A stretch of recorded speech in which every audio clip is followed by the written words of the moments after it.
दोस्तों आज मैं आपके लिए लेकर के आया हूँ बेरोजगारी यानी अनएम्प्लॉयमेंट का एक ऐसा काला सच जिसे जानने के बाद आप भी दंग रह जाएंगे। पैंडेमिक यानी कोरोना काल से पहले तक की बात करें तो हमारे देश की जीडीपी हर साल बढ़ी है और साथ ही साथ बेरोजगारी की यानी अनएम्प्लॉयमेंट रेट भी हर साल बढ़ा है। और ऐसा चमत्कार सिर्फ अपने देश भारत में ही हो सकता है। अगर मैं जीडीपी को समझने के लिए सिंप्लीफाई करूं तो उसका मतलब होता है ग्रॉस डोमेस्टिक प्रोडक्ट। किसी भी देश की सीमा के भीतर जो भी प्रोडक्ट्स उत्पादित हो रहे हैं या जो भी सर्विसेज हैं उनका बाजार मूल्य क्या है। जो लोग गवर्नमेंट के भरोसे बैठे हैं और ये सोच रहे हैं कि उन्हें 1 या 2 हजार का बेरोजगारी भत्ता मिलेगा या फिर उनकी अपनी कास्ट का कोई नेता जीत करके सरकार में आएगा और जुगाड़ से उनकी नौकरी लगेगी, तो यकीन मानिए ऐसा कुछ भी होने वाला नहीं है।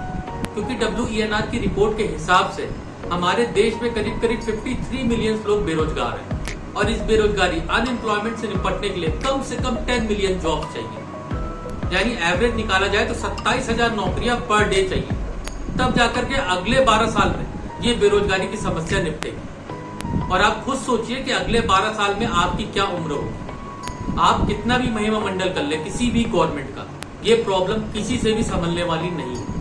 मगर एक समस्या और है कि एक आदमी अनएम्प्लॉयड यानी बेरोजगार कब कहलाता है। जैसे कि आपकी मॉम, वो सिर्फ घर संभालती है, तो क्या वो बेरोजगार कहलाएंगी?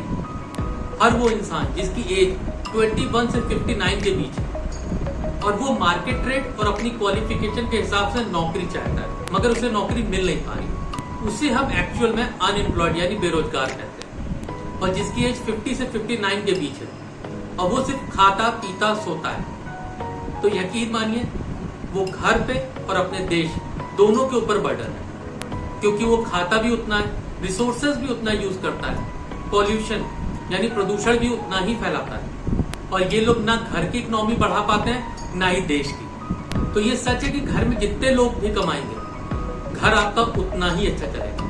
तो इसीलिए 21 की एज से लेकर के 59 तक के लोग कमाते हैं और बाकी लोग घर में रहते हैं। और आप खुद ही सोचिए कि कमाने की उम्र में अगर इंसान खाली बैठेगा या उसका मन नहीं करेगा काम करने का, तो ना देश की तरक्की होगी ना खुद की तरक्की होगी। हम लोग अपने देश की तरक्की यानी प्रोग्रेस जीडीपी से नापते हैं, मगर ये नेता लोग क्वार्टरली या हाफ ईयरली रिपोर्ट में चेंजेस करके आपको एक अच्छी स्टेबल जीडीपी रिपोर्ट दिखा देते हैं। ये बात मैं अपने मन से नहीं कह रहा हूँ, ये बात कही है RBI के एक्स चीफ रघुराम जी ने।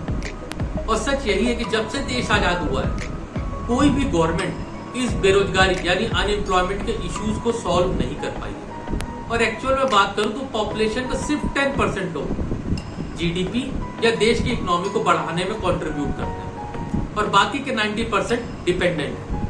कोई भी न्यूज चैनल वाला इस मुद्दे पे कभी बात नहीं करेगा।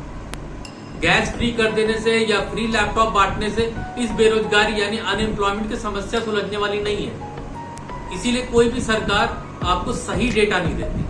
Periodic labour force survey PLFS ये अपने देश की एक गवर्नमेंट बॉडी है जो देश के भीतर सर्वे करा के ये पता लगवाती है कि कितने लोग बेरोजगार है, क्या एम्प्लॉयमेंट रेट है। कुछ एक्टिविस्ट ने कहा कि ये तो एक गवर्नमेंट बॉडी है तो कोई भी सरकार आकर के इस डेटा को चेंज कर सकती है और सही डेटा कभी भी जनता के सामने नहीं आ पाएगा। तो इसके लिए एक इंडिपेंडेंट बॉडी होनी चाहिए जो बिना गवर्नमेंट सपोर्ट के सही सर्वे करके आपको सही डेटा प्रोवाइड कर सके। तो इसलिए एक इंडिपेंडेंट बॉडी यानी NSG का गठन हुआ। मगर जब भी कोई सरकार पावर में आई तो NSG के अंदर उन्होंने अपने बंदे बैठा दिए और बात घूम करके फिर वही आ जाती है। हर साल हम लोग अनएम्प्लॉयमेंट रेट देखते हैं जो करेंटली इस समय 7% के अराउंड चल रहा है। और उस रेट को भी निकालने का एक फॉर्मूला है, टोटल नंबर ऑफ अनएम्प्लॉयड लोग divided by total number of workforce multiply by 100। Total number of workforce का मतलब होता है कि हर वो इंसान, हर वो आदमी जो काम कर रहा है या काम करने की इच्छा रखता है। तो 7% अनएम्प्लॉयमेंट रेट का मतलब हुआ कि हर 100 आदमी के बीच में 7 आदमी अनएम्प्लॉयड यानी बेरोजगार है। क्योंकि जो पार्टी ये दिखाती है कि जब हम सत्ता में थे तो अनएम्प्लॉयमेंट रेट ये था और आज की डेट में आप लोगों ने इसका सत्यानाश कर दिया, तो सच कहूं तो इसका कंपैरिजन यानी तुलना करना गलत है। क्योंकि हर साल तो पॉपुलेशन बढ़ जाती है।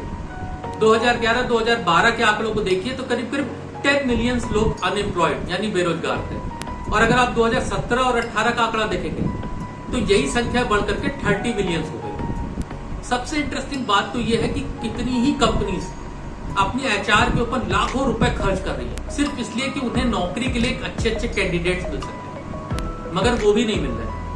और कंपनीज का ये कहना है कि अगर एंट्री लेवल की स्किल्स वाले भी बंदे मिल जाएं तो वो उन्हें हायर कर लें। डिग्रीज होने के बावजूद भी उन्हें नौकरी नहीं मिल पा रही क्योंकि उनके अंदर स्किल्स नहीं है। क्योंकि कभी भी नौकरी डिग्री पे नहीं मिलती, किसी बंदे की स्किल्स पे मिलती। मेरी माने तो नई नई चीजें सीखें, अपनी स्किल्स को इनहेंस करें, उसे इम्प्रूव करें और परफेक्शन की ओर लेकर के जाएं। ना कि गवर्नमेंट के भरोसे बैठे कि सरकार में कोई ऐसा व्यक्ति घोड़े पर सवार होकर के आएगा जो आपको ढेर सारी नौकरियां बांटेगा या बेरोजगारी भत्ता देगा। तो दोस्तों कैसा लगा आपको ये वीडियो? अगर पसंद आया हो तो जल्दी से बटन दबा करके आप अपने इस चैनल यानी किड्स पावर इंडिया को सब्सक्राइब कर लें और उसके बगल में एक नोटिफिकेशन बेल भी है, उसे प्रेस कर दे ताकि आपको नए नए वीडियोस का नोटिफिकेशन जल्द से जल्द मिलता रहे। तब तक के लिए आप खुश रहें, सुरक्षित रहें, स्वस्थ रहें।